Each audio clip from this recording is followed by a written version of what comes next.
اند فيوريوس من الافلام اللي عليها اجماع اعتقد بنسبه 90% من البشر كلهم، لان كل اللي بيحبوا عشاق بقى السباقات والاكشن اللي فيه عربيات وسباق والحاجات دي بيستنوا الفيلم ده. كل فيلم جزء منه جديد ينزل بنستناه من فاهمه، مستنيين حاجه تنزل بعدين. كده هي قصه افلام كده اتربيتي عليها. يعني انا فاكره بجد ايام المدرسه بتاعتي لما كان بيجي يوم الخميس او الجمعه كنت بدخل الافلام دي في السينما. ففي افلام كده تحسيها نوستالجيا، بقيتي لما بتشوفيها بتحسي بحنين كده للماضي وايام المدرسه والطفوله. ولا وحاجه كمان يا دينا، هو بيجمع الاجيال. يعني هتلاقي اجيال فعلا، شوفي يعني في كل جيل او كل مرحله عمريه ايا كانت اكبر مننا او اصغر مننا بتلاقيه بيتفرج عليه وبتحبه، مستنيينه. يعني الحاجات اللي هي فعلا علامات فارقه كده، بأبطاله بيحبوا القصص بتاعتهم وعارفين الكومنتس بتاعتهم او الحاجات اللي هم متعودين بيقولوها في الفيلم.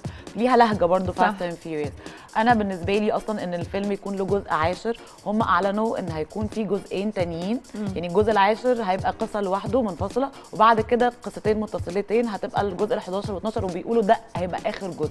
بس المفاجاه ان دوين جونسون هيرجع تاني بعد طبعا الخلاف اللي كان حصل ما بينه وما بين فين ديزل. فدي برضو هتبقى عوده قويه قوي قوي قوي، الناس هتستناها كلها، لان دوين جونسون يعني مش نجم قليل خالص، يعني له شعبيه كبيره جدا والناس حبته قوي في السلسله.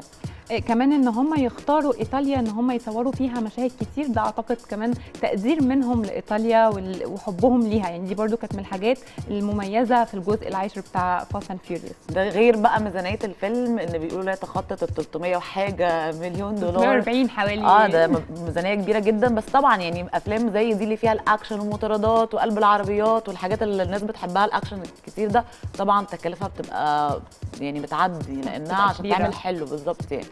فاحنا كلنا اكيد مستنيين بقى الاجزاء نزل على العربيات بصراحه، يعني كلنا مستنيين نزل على العربيات بتتكسر دي.